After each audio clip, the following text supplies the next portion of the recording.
Welcome to Agency Acquisitions and Exits. I'm your host, Peter Lang. Today's guest, Patrick Briggs, was from digital marketing, went to business school, and partnered with a lower middle market private equity firm to go out and buy Semify. This was his first deal. He went out and bought a 20 plus person team and took over the operations. And within 6 months, his PE partner showed up with an add-on. He's been actively acquiring to grow in a space, white labeled agency services for digital agencies. And his story is a testament to what it takes to do deals and to grow 50% organically and 50% inorganically. So it's a wealth of advice and expertise from someone who is, from my account, an elite and efficient operator. Let's dive in. Patrick, thank you for joining me. Happy to be here. Thank you, Peter. Well, you've had a very interesting journey to becoming an agency owner. Help the listener understand the journey that got you to, I think you said, you're not a 0 to 1 founder, you're a 10 to 50 operator, and that's what got you to where you are as an agency owner. So help tell us the story behind that. Yeah. I started out my career in the startup space. I joined a company in the Bay Area many, many years ago and hopped around from startups in the Bay Area and then in New York City. And, because of that, I was very enamored with the venture space. And in spending, better part of 2 decades in the venture and startup and, MarTech landscape, I realized that the venture space the trade-off is a little broken, in my opinion. So you give all this time and energy and you learn a lot and you grow a lot from it. But the chance of your equity becoming valuable in the venture space is very, very small. And that kind of got frustrating to me because it felt like the economics of what people were preaching in the venture space were kind of the opposite of what the actual real returns were for folks in the venture space, right? And everyone would say, hey, we're going to be Mark Zuckerberg. And if you actually look at the data in terms of how many people can actually be Mark Zuckerberg, it's not that many. And so I kind of got disillusioned in the venture space. And that's what got me into the kind of the lower middle market M&A side of the world, which was, I didn't really know this world existed. And then I got introduced to it. And it was really like getting hit by lightning, to be honest. It was like, whoa, this is a space where you don't have to solve the 0 to 1 problem. The 0 to 1 problem is already solved. And now it's how do you take all the things you learned in scaling really, really quickly in the venture community, and build the plane while flying it, all those fun venture idioms, and then take it to the next level, right? And so that's where I realized that was where my skill set was suited best. And so that got me into this space and got me into finding a target and then helping accelerate the growth of that target, which is where I am now. For those who are listening who are founders, there are those 0 to 1 types. They wish and pray for someone like you to show up and run their businesses for them. What do you think sets your journey and your contribution apart from, say, founders? Because you have a good, you have a good lens on evaluating that and then what it looks like to take the next step. Well, first and foremost, the people that take it from 0 to 1, I have immense respect for them. It's not something I feel. I think my risk profile is slightly different, and so I don't have that. I don't have that skill set or that gene or whatever you want to call it. But the people that can do that, to go from 0 to 1, it's that's impressive. It's really impressive. To conjure something out of thin air. I'm a big Lord of the Rings fan, right? So conjuring something out of thin air is crazy to me, and it's just immensely impressive. That said, when you got to 1 and you're starting to go beyond that, one of the things about conjuring something out of thin air, building a company from 0 to 1 is you are, taking all of your ideas and putting them into action. And I think that when you're going to that next level, you need to start bringing the ideas of a broader community and putting them into action. And that is a trade-off that not every founder can make in full honesty, right? Some founders can say, hey, maybe not all my ideas are the best ideas. I've done a great job of going from 0 to 1, but can I go to that next level, 10 to 50? I need to bring in other folks, right? To think about this problem differently than the way I think about it, because now I've found product market fit. How do I take product market fit and turn it into scale? And that just requires more voices, usually. And so that's a struggle, right? And if you think about it, all the things about what go into 0 to 1, all the confirmation biases, if you could take something from nothing to one, all your confirmation biases is all your decision making is correct, right? And like Brilliant. exactly. But Yeah. it's not true. But because, we all look back and we say, oh, there were certainly mistakes, but we de-emphasize mistakes, and our brain psychology de-emphasizes the mistakes and emphasizes the successes, right? That's how we keep positive momentum in our lives. It's totally evolutionary and all these kinds of things. So it's very hard for a lot of folks to go from, hey, I need to bring in other voices to help me scale. And so that's the part that folks tend to struggle with a little bit. And I think the thing is, if I was thinking about this in the context of, say, I invented something and I wanted to go 0 to 1 and beyond, I would reframe myself as like, do I have the right idea? Reframe myself around, what is my goal? If my goal is to be independently wealthy, have a company that runs itself, all these types of things, then I know I can't solve every problem. Just do the math, right? Like, say you're 0 to 1, you're working 40 hours a week. Okay. So if that 10x's because you're now $10 million business, does that mean you work a 400-hour week? Is that actually physically possible to do? Cut it in half. Say it's a 200-hour week. Is that physically? No, it's not. So if you do the actual like math and think it through, you can't operate that way. It's just not possible for you to do that. And then reframe it around what are the outcomes you want, and then let go of the little decisions. And that's just hard for a lot of people to do. It's hard for me to do, right? As we've scaled up Semify to a bigger organization, I've brought in more voices. I have to let go of things a lot and say, hey, no, that I want to trust this person to execute this vision independent of my thinking. And that is value creation, not value destruction. And you're not entrenched. You're not the founder with that bias Not at all. optimism around the decisions in the business, and you can evaluate it given where you're sitting now. Help the listener understand how you got into owning an agency, because there's two paths typically with someone with your pedigree and experience and capability. You're going to be a CEO of a company, and you're going to be recruited there because you're an amazing operator. Or you're going to get the itch and you're going to want to buy and have more agency, and you're going to be an entrepreneur through acquisition, and you're going to go buy something and run it.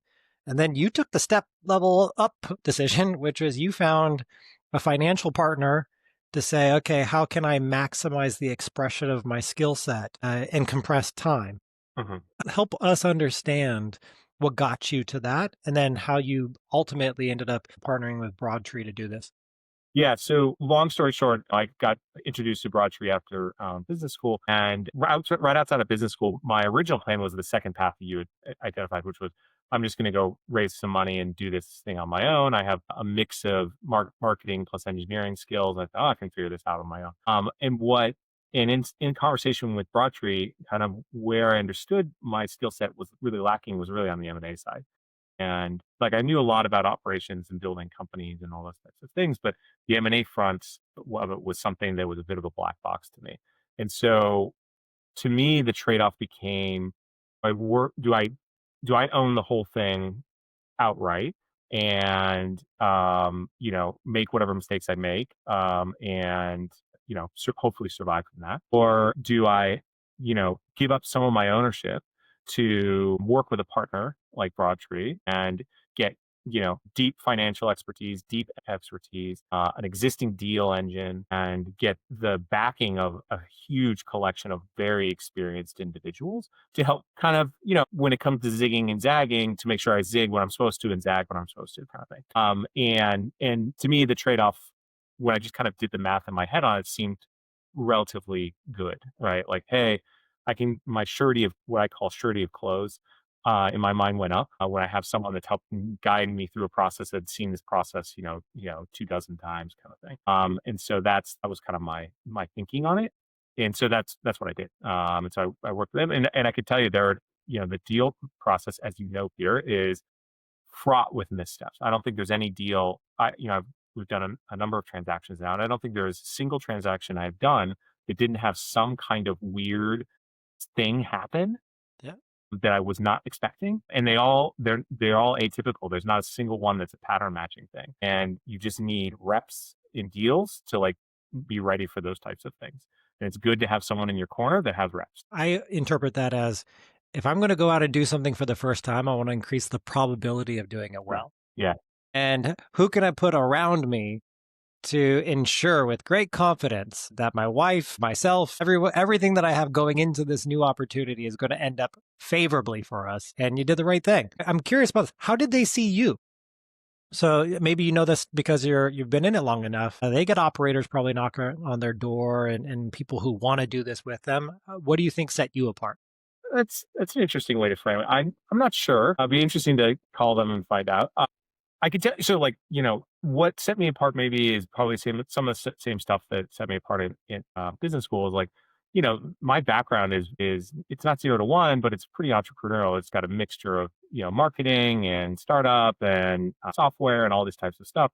And it's just very unique relative to the probably a lot of the folks that they saw in the space. And so, like, my experience is like, taking companies to a much bigger level, and that's exactly what they're looking for, right?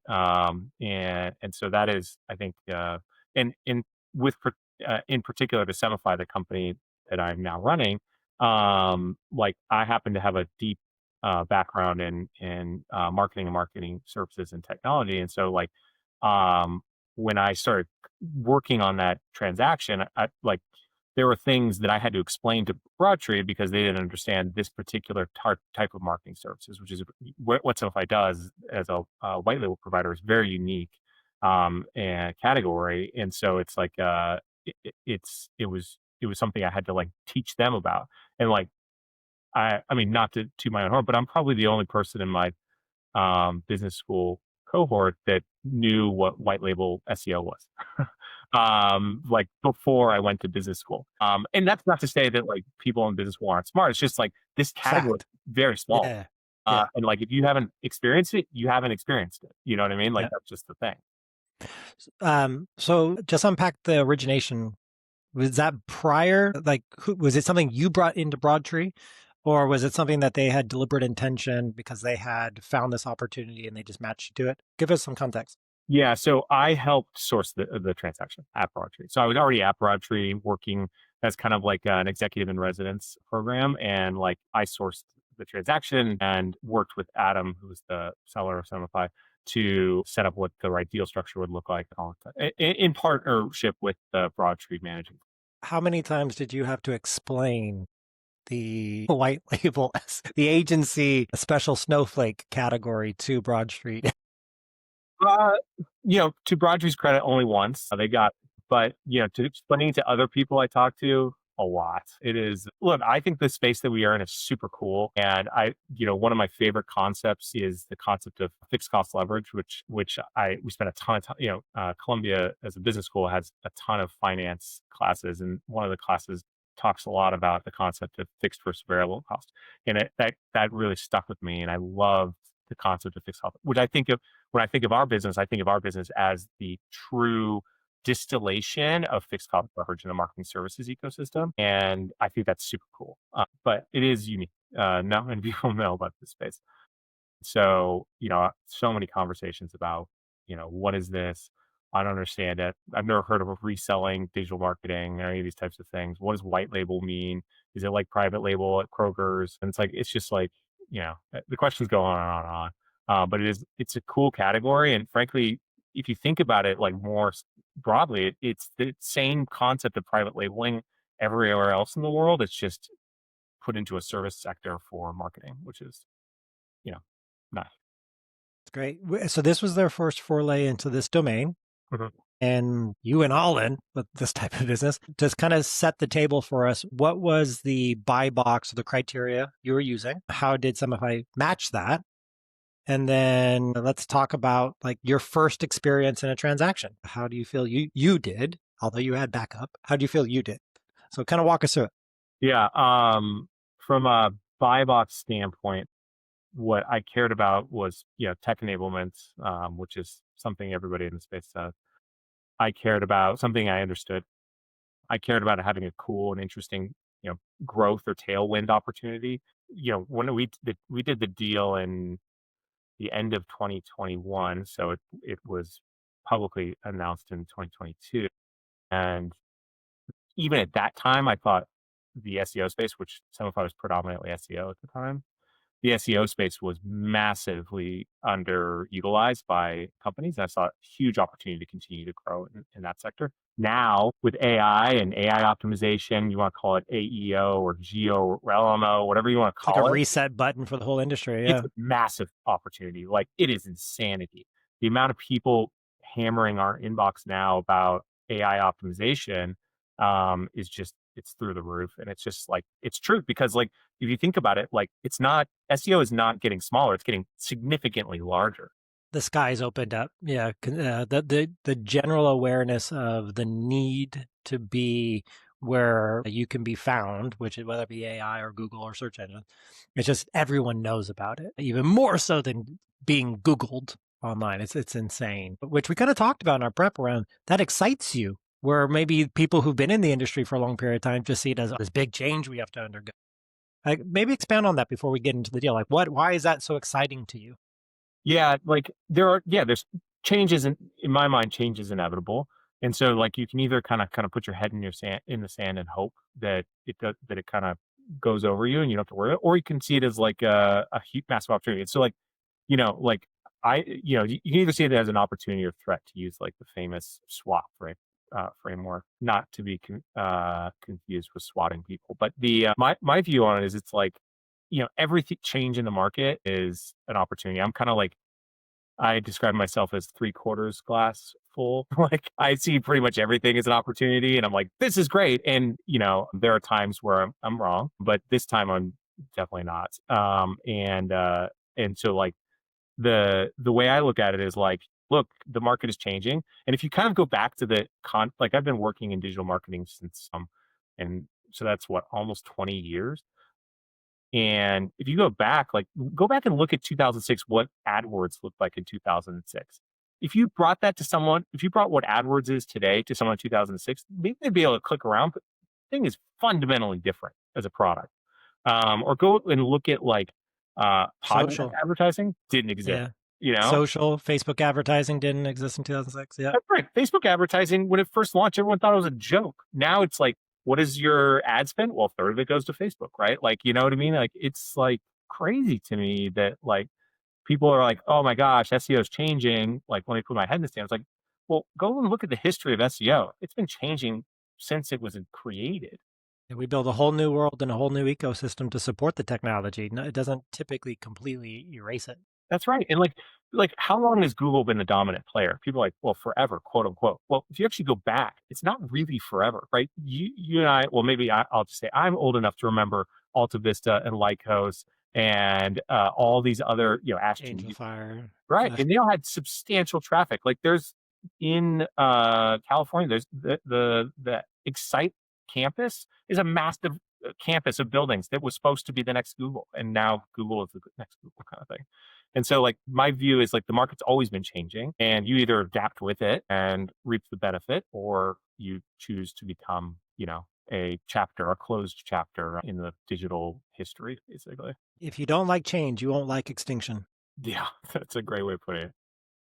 When that makes you the perfect type of leader for this type of organization, which is where this is like kind of a blue ocean opportunity again to take advantage of where the market's going for a private equity sponsor who wasn't familiar with this industry. What did due diligence look like? They brought the deal expertise to the table, but you brought the market expertise. How did you evaluate the business early on and qualify it? Was it the only one you had on the hook? Did you have multiple businesses you were evaluating at the same time, and this was the one you got left with, Patrick? On the evaluate, so for your, like, people that are trying to explore, like, the M&A space and try to think about how to think about M&A, I think about M&A as a sales funnel, which is, no deal is done until it's done, if that makes sense. And so, like, if you have deals, you're having first conversations with people, or second conversations, or you're going to visit them, or you're starting to work on deal terms, I was still keeping every part of my deal funnel active, because my view is, like, I think up until the day we literally signed the deal and with Adam, like, I think 2 days before, I was taking introductory calls still with new companies, because I'm super, super paranoid. Maybe is not the right word, but something like that, about something going wrong. And I don't want to be starting from zero again. I want to be starting at 50 miles an hour instead of zero kind of thing. So I was working, I don't remember how many active, this was 4.5 years ago. I don't remember how many active conversations I had, but I still remember taking calls and in the morning, and then they were doing like legal calls in the afternoon, and then like calls at night. I was talking to Adam about something that happened or whatever. So I was working every stage of the funnel. Did you ever meet someone who you're like, if Adam doesn't go through, I actually really like this one I've been talking to as an Right. alternative? Yeah, I do remember that. There was another transaction we had that was very close to LOI at the same time as Simplify was getting to LOI, and I was really excited about it. And that when that one fell apart, it actually kind of muted my excitement about Simplify because I was so depressed about losing that one. And even though, like in retrospect, that was really silly of me, but it does still. Uh, as far as I yeah, know, I'm still human. So yeah, you got rejected. yeah, Yeah, I got yeah. rejected and it hurt big time. And so then like we ended up signing the LOI on Simplify like 4 days or 5 days or 6 days later or something like that. And I was like, and I was very excited about it, but I think I would have been even more excited had that other deal not existed. Well, let's unpack the excitement around the LOI. That's fun. So your first signed LOI was the one you closed on. Yeah, I think that's right. Is that right? If that's Yeah, I think right, that's right. Yeah. I mean, that's what did due diligence look like? So you got your first LOI signed, right? You've been building this pipeline. You've been talking to a bunch of people. You've been building up this excitement for what's next. You find one. You think Adam's the right seller for you, and Oh, he he's accepts definitely the it. right dollar, no question about that. So what made him the right seller? So the Well, one of the other things is he and I have a very when I first met Adam, like first phone call, pre-LOI, all that kind of stuff, like he and I have similar approaches and styles. One, like he's like software and operations in his head. I'm like not as operationally strong as Adam is, no question about that, which is part of the reason why we have a operations lead now. Uh, but the I had a heavy software background and a marketing background. And the other thing is he and I both kind of approach things in a very academic sense. So we're using literature, insights, reports, research to like guide some of our thinking. And we started talking about book management books that we like on the first call, or maybe it was second call. I don't remember exactly. Then if I asked Adam, if you remember, I've got an incredible memory. But the on the first call, he started talking about this book he likes, and it's Andy Grove's High Output Management, which is a classic book. And he like pulled out his copy. It was right there at this. And I went to my bookshelf, which was right next to my desk. And I showed him my copy, which is all dog-eared, and his was all dog-eared kind of thing. We're like, that's amazing. And so we started talking about the books that had helped us guide our career. And he sent me a book that he felt was really transformational for him, which is called Tribal Leadership. And I sent him a book that was transformational for me called Connect, which is based on the class at Stanford called Touchy Feely. Or I think it's actually not called Touchy Feely. I think it's called nicknamed Touchy Feely. So be careful with that. And we just really, to what my 8-year-old says, we just really vibed on how we approach and think about problems in the world. And like that was all that really matters a lot, right? Because if you yeah, it think about does. it, like the company, he took it to where it was shaped by him. And so if you have a very good alignment around how you view the world, like that is going to be good for you kind of moving in day one, right? And making sure that the way you view the world is going to be aligned with how the company views the world. Which is Oh, sorry, go ahead. Well, that shows a similar approach to interacting with the world, also intellectually, potentially even emotionally. What about values? Do you feel like you and Adam like feel the same way about the world? You're expressing it through interest and through study, but how did you start to evaluate? Hey, maybe like he's a good person like me, or we share values, and I can be confident that I would be able to step into that as a leader. Yeah, that's a good point. Yes, I think that is very important, and I do think that we have a lot of alignment in the values around what we think of the value of people. Like Semify is a service business first and foremost, so people are the corner of what we do, and you have to fundamentally like and believe in people to work in a service business effectively, in my opinion. And so we were very aligned on that. Stuff like that. It matters because like post close, you're still working with the person and you need to make sure that like you are aligned with how they built it and where the team is and in that and to go to that next level. So you build this connection. in these conversations? You get an LOI signed. Was the company right in the right size? How many people when you bought in? And then I'd love to, of course, when we get there, where you're at now. But what was the size when you were doing due diligence? 29 people when I started the business. That's still a lot of hands-on influence. Yeah, yeah. Owner involvement in various others of the business. How did you factor in that in your kind of risk profile? Because you seem like someone who has a very sensitive risk profile.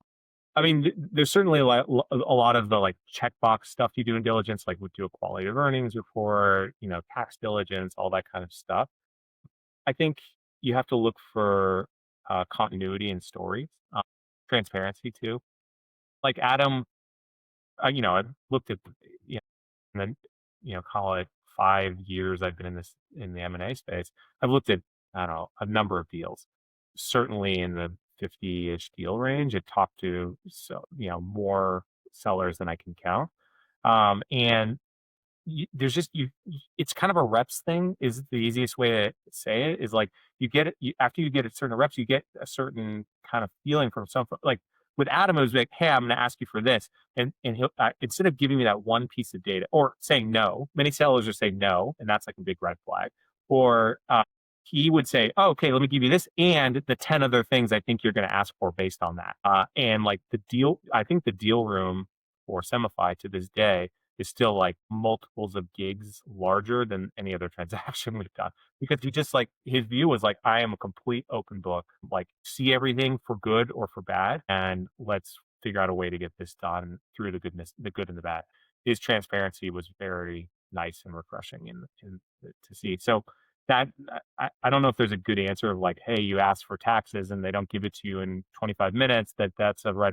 I don't know. There's nothing like that. It's just you have to get reps and then, I say this a lot to my team is like your brain or your gut reaction is much better at pattern matching than your conscious brain is. And if it's not feeling good about something, that's because your pattern matching is doing a good job. And you need to like be aware of that and dig into that point. Don't like, especially if you're doing an M&A deal, like the pattern matching has to be on point. There's just no question about it. And if it's not, you need to then stop and take that question, think about it, and say, okay, how can this, cut the wrong way in 6 different ways, and make sure that you're comfortable with how it's going to cut the wrong way. If it's not, then you put a deal term to it. And if they don't accept that deal term, then that's when I often tell sellers as a way to communicate expectations, the speed by which you deliver on my requests and the comprehensiveness included communicates a lot. And then what I tell buyers is every interaction you have with the seller is a data point. Yeah. And so these are all things that feed pattern recognition, interest, opportunity, risk. And so you have to be sensitive to that. When you're all in, you're all in. So you get through the deal, you do due diligence, you do all the traditional things that this private equity firm showed up and thankfully carried that load. I say, here's a firm we're going to use for QOV. Here's the expectations. It's been out, a financial model of expectations.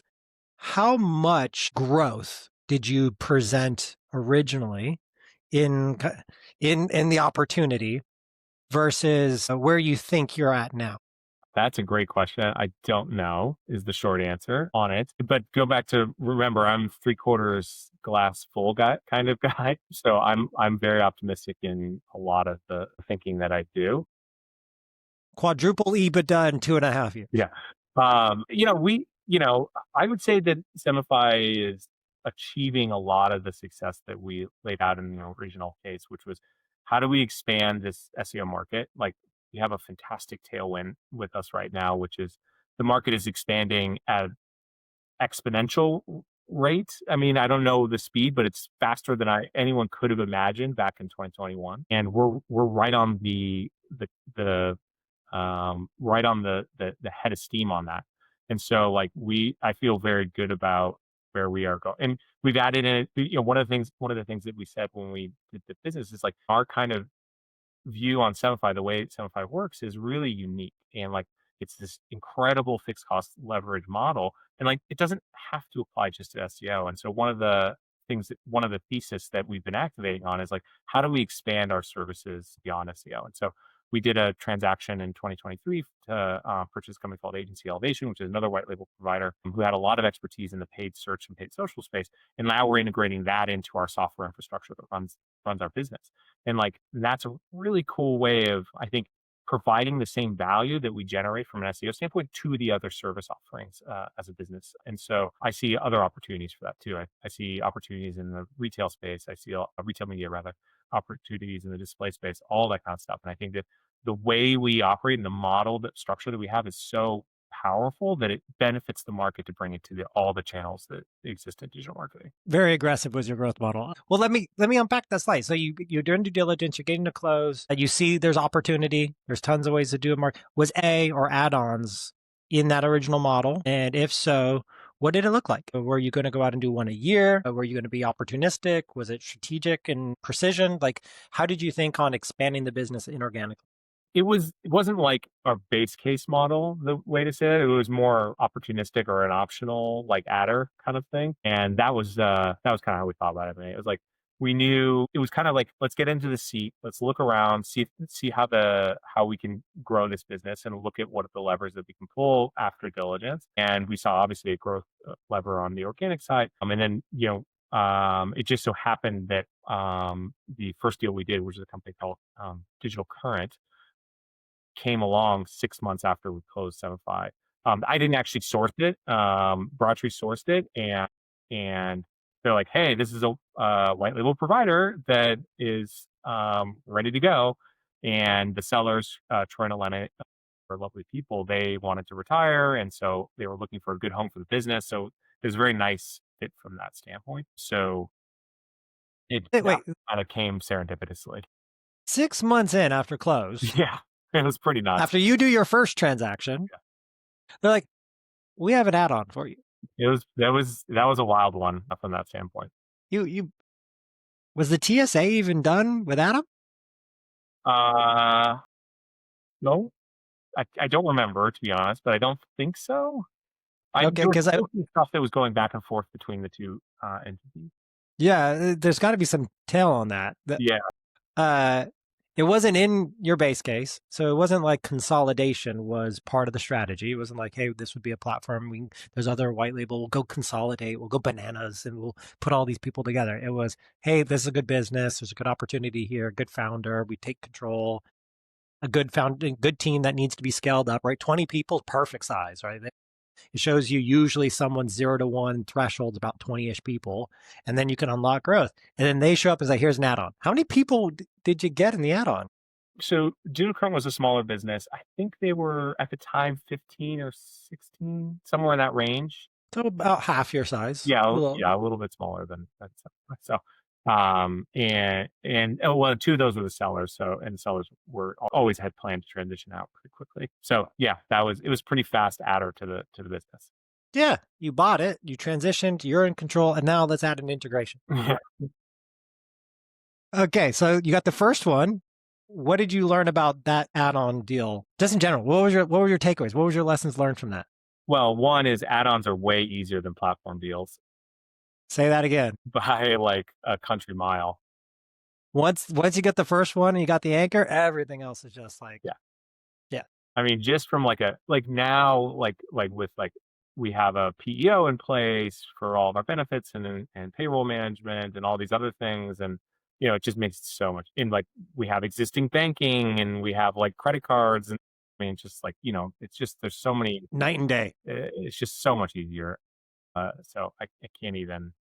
I think on the add-on piece, the part that is more.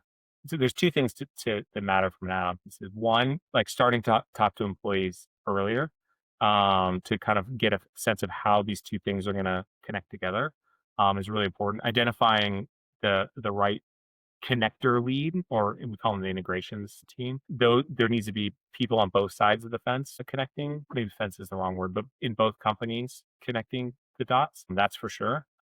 And before you go add the other one, how early on did you get them their buy-in and involvement? The employees? I don't remember exactly. I feel like I'm saying I don't remember is the tagline of my podcast. But I don't remember exactly, but it was probably somewhere between 45 days out from close and the close on that one took 92 or 91 days, somewhere in that range. So about halfway through the diligence cycle, Great. very roughly speaking. Yeah. Yeah, it's a best practice. They're the ones who have to assimilate, but put a buddy system, mentorship system in place, let them kind of think through the strategy and where value creation can come from, and then you supervise and coordinate because they've never done that before. And it's two small teams, Yeah. relative. Well, that goes back to your point on the, going from 10 to 50 kind of thing, which is like, look, it's you are helping drive the bus, but your job is now not, do I drive the bus, repair the tires, paint the interior? Your job is, who are the right seats on the bus, and where are the right seats, and who's going to sit in those seats? And like, you can connect those dots, and then let them do what they are excited to do. It's much more valuable than you trying to say, okay, here's exactly what you need to do, now go do it. And that was a big change for digital currents culture.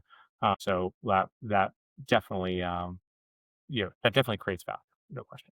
So if we do the quick math on that, 6 months after close, you have an add-on. It took 90 days to close that one. Within a year, you have two assets. You've done more deals than that. So how long did it take for the next deal? You were digesting, maybe? Like, give us a sense of what it looks like now. The next deal we did was a company called SEO Reseller, and that happened in 2023. I believe it was the spring of 2023. It's like March or April is when it closed. So it was almost a year after Digital Current. Was that just because of timing? You weren't paying attention to it, so you weren't paying attention to opportunities from an M&A and sourcing perspective, or were you actively like trying to digest and integrate, and you were just kind of putting it on pause? A little bit of both. I think we were continuing to like look at the M&A space, but not like super aggressively. And it just so happened that Itamar, who's the seller on SEO Reseller, he's just, he and I, again, like very aligned folks. And just in conversation with him, and I'd been talking to Itamar for over a year before that transaction occurred, maybe a year and a half. I don't remember. I could actually go back and look at our. It's actually, yeah, it's appropriate to set that as an expectation. These are people who've been in a pipeline and you've been interacting with, even if you didn't buy them at that time. Yeah, exactly. And so Itamar talked, and I talked, and it was more we just kept talking, and then he then was starting to, he's like, hey, I'm ready for what's next for myself, and like, let's turn this talking into action. And so I was certainly pushing him, but I wasn't pushing him hard. And then I think he said, okay, let's turn this into something. And that was the genesis of the start of that transaction. So what have you been challenged with in your new leadership role, given that you put these companies together and you're integrating them, that you didn't expect or really helped push and extend outside of your comfort zone? Well, I mean, very generally speaking, integration is hard. It is hard for all the reasons, from a technology standpoint, from training, SOPs, all that kind of stuff. I'm sure there are people that are better at integrations than I am, and like, they could teach me a ton about that. But my view on it, there's just so many details. There's so much institutional knowledge that has to be connected to another big set of institutional knowledge. You have to examine everything about your business. So that's a lot of mental energy. And then, like, so there's all that piece, like SOPs, how do we bill, like billing practices, reporting practices, client communication practices, all these types of things. And then you have like people that are used to working in methodology ABC. Then you have people that are used to working in methodology XYZ. And now you have to combine those two things into a unified methodology. And that is messy and hard. That is, like, I mean, I've said this, to friends and stuff like that. People are like, oh, M&A, that's so cool. Like, that must be really hard. I'm like, M&A is difficult. But once you kind of get a couple deals under your belt, it becomes relatively Straightforward. straightforward. Is 10x the difficulty and the hardness of M&A, in my opinion. And to do it well, there's always that stat they share that like a lot of M&A destroys value, which I object to that stat in a very big way, because it's it only looks at publicly available data sets, and most M&A is not happening in the public sphere. So like that's super annoying as a data point, in my opinion, but that's a separate conversation. But I can understand it because integrations is like, it's like running a marathon, right? At a sprinter's pace. And it's like, That's right. you want to stop, you hit the wall of integrations. You're like, yeah, I don't want to do this today, but you have to do it. You cannot not do it. And it's always going to be difficult, at least in my experience of integration, but it's always necessary. And so that's the biggest takeaway I have is like integrations will always be harder than you think it is. And you need to spend more energy and time on it than you think you will. The two resources that kind of anchor those narratives, one is like 70% of transactions fail, right? Which technically by definition is just failed to meet the deal thesis. That's how they're measuring that. Then Strategy Beyond the Hockey Stick, the McKinsey publication, kind of was a nice retort to that, which was over a decade, so a 10-year period of time, programmatic buyers outperformed their competitors. And so it's also the time horizon we're measuring to define the Yeah. qualitative good or bad. And so, yes, it's massively disruptive. It's messy. There's casualties. But over a long enough period of time, you can't outgrow inorganic's contribution the vast majority of the time. So help us understand, inorganic had its contribution to your growth and you're organically growing. Was it 50-50? You were adding on bits that contributed meaningful growth, both in top line and bottom, or like Yeah, help us very understand roughly. how. That's almost exactly right. I don't remember the exact numbers, but that's about where it ended. But there's value there that, so like yes, but also no, because like there's value pieces that, like, I'll give you a favorite example, right? So when we did the agency elevation acquisition, we started turning on a paid social lead engine for us. So they have a paid social team, and we turned on a lead engine for our to recruit our customers. Our customers are agencies, right? So we recruit agencies from Facebook and LinkedIn and all that kind of stuff. And we had no paid engine before that. And so like that technically is organic growth, like in terms of how you split that 50-50 thing.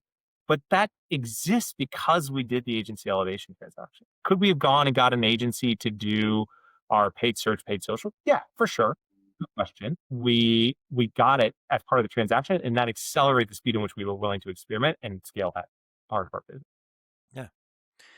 There's still a lot of fragmentation in your sector. Let me ask a question about the future. There's still folks, especially where AI is less enthusiastic, available to kind of come together. How big do you see this opportunity, both for you as the leader of it, and Semify as an acquirer in the space? I mean, we'd certainly look at other players in the space. There's no question about that. Big, I don't know. I think that again, like I'm kind of my mold is this 10 to 50 person. So I think at some point I'm going to have to either stretch myself beyond where my skill set is, which is something I'm looking forward to. I have I believe very deeply in the concept of growth mindset. And so I'm looking forward to that moment where I say, okay, the tools that have enabled me to get to where I am today, and the thought process and the mentality, it's time to put those in the drawer and open up a new drawer. And it's going to be painful. I'm going to put a hammer nail through my thumb and all these types of things. But that is growth, and so I am excited for that moment. And that moment's getting close. And so I don't know where it goes beyond that. I think I see a long path forward. I think that the way I see the internet developing is more fragmentation, less consolidation, at least in the very short term, next 3 to 5 years. So fragmentation as a service provider is a massive tailwind, in my opinion. And so I am very excited about that. We're developing this AI search optimization product, which we call AIO, which is we're rolling out next year. And I have already, and we have this, and one of my favorite things, we set up this innovation team, which is a team that just looks and develops new products, and they're constantly testing and iterating things, which kind of comes from the concepts of lean startup by Eric Ries. And I've already given them like ripped out notebook pages from my notebook of other ideas that I have, and they're just like, they're excited about, they're eating up. And so there's so many other things that we should be doing that I have to slow myself down at times. And so I think that there's just so much road in front of us on this business. I can't be more excited about doing what we're doing. Typically in our industry, and this goes for all portfolio codes actually, but typically in the agency industry, when you get to the size you're describing, where we're getting to your I don't want to call it your ceiling because that would be disrespectful. Your where you've described your wheelhouse being administration, another buyer shows up. And the financial sponsor goes, this is a great way to accelerate returns. That's where that time horizon of their investment come in. Given that the industry and the opportunity has this massive next decade potentially, but the investment thesis might tied to you. How do you think about that next phase? Like, there's got to be some stewardship responsibility. You're like, I'm also curious about who could take it to the next level and help me accomplish that, or who could do it better. Have you thought about that yet? From a financial sponsor standpoint, no. But from a like leadership standpoint, I'll admit, like, I'll go to conferences and I'll meet people, or I'll talk to some of our customers, and they have really impressive people that are like, and I think, I'll think to myself, like, man, this person's so much more impressive than I am. They should be doing what I'm doing. I should not be running this company. They should be running this company. And like, I think about that constantly, right? And like, my view on it is like, there it took me a long time in my career to be very honest with myself. There are things that I do well, and there are things that I am, not as good as other folks at. And I need to be zen with that, or like calm with that, and accept that, and make sure that those other people are enabled to be successful within those types of roles. And so when I think about what Semify needs to go to the next level on this thing, I say, okay, some of those things are things I'm going to have to really work on in myself to get to that level. Like, from an innovation standpoint, I don't see a problem there. Like, I could, fill a notebook with innovative ideas, but like operations, I brought in our head of operations, Allison, and like the things that she's done in our operating team in the last year, it's just incredible. And like, I think about that kind of stuff all the time. I'm like, man, I would have never thought of that. And it's just, instead of being like frustrated with that, I'm actually just like very joyful about it. I'm like, man, that's so smart. Like, look at how amazing she is, right? Like that kind of stuff. Or, Brian on technology, or anyway, the list goes on and on and on. And like, the point being that like, I'm gonna have to do more of that if I want to be the type of person that takes it to the next stage. I think I can, but we'll see, right? There's gonna be some stubbed toes, and nails through the hand and all that kind of stuff. But that's the area that I would say it's like, oh, when I look at the open market, like, okay, maybe that means that we bring in someone else to do what I'm doing, and I step into some kind of like secondary role to that person. And I think I'm at the point in my self awareness that I can handle something like that, but we'll see. It hasn't happened yet. Where do you go to source that professional and personal development? Well, I'll tell you when it happens, but I don't know today.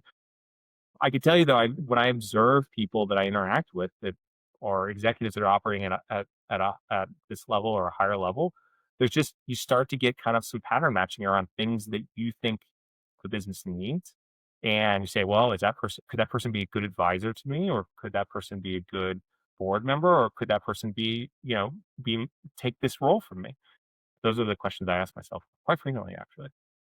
That's great. Because I care deep, like, I'm certainly, owner of this business, but I care very deeply about my stewardship of the 196 people that work here. And if I don't do it correctly, that's not fair to them. Yeah. If I'm listening to this and I'm potentially within your buy box, what message do you have for me?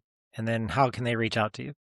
Well, I mean, I'm pretty easy to find on LinkedIn or all those other things, but you can also just email me, Patrick at Semify.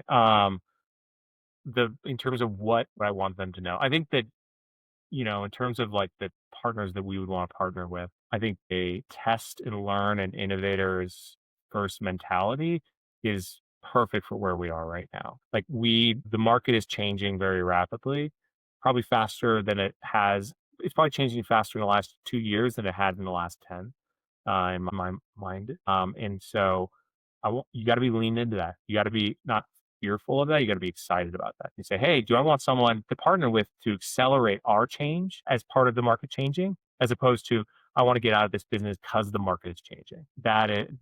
If you're excited about, hey, can I partner with someone to accelerate my own change as a company? And I want to partner with another change agent, then that's like where we want to be. Yeah. Yeah, for sure. You don't want to be the person who's motivating them for the change. And what I found, my numbers are close to 3,000 businesses since 2019. I've done over 300 due diligences. I've had 22 transactions as of October 2025. And my general assessment is this: if the founder wants out, the energy and culture isn't what you're describing. They potentially plateaued in, and those people don't do well. Maybe some get reactivated, but they maybe don't do well in an environment that requires agency, innovation, and the next phase of their career and business to be built by their hands. They want to be told. So it's great to see what you're building, Patrick. You're in a category that is so, I mean, I nerd out on it. Although you have to be like the only person in many rooms to inform them of the sector, and the challenges and opportunities ahead of you are exciting. So Patrick, thank you so much for the time. If anyone wants to reach out, Patrick shared his email as well as LinkedIn. And then if you have a podcast, I'm going to say this because I'm part of pushing Patrick out into the world here. Reach out to Patrick and say, Patrick, I heard you're open to being on so many podcasts. It's true. It's true. I'm starting to open myself up to this world. And I appreciate a person like Peter guiding me through this in a very gentle way. So I appreciate that immensely. You're welcome, Patrick. Thank you so much. All right. Thank you, sir. If you like this episode, probably like one of our other episodes, click here.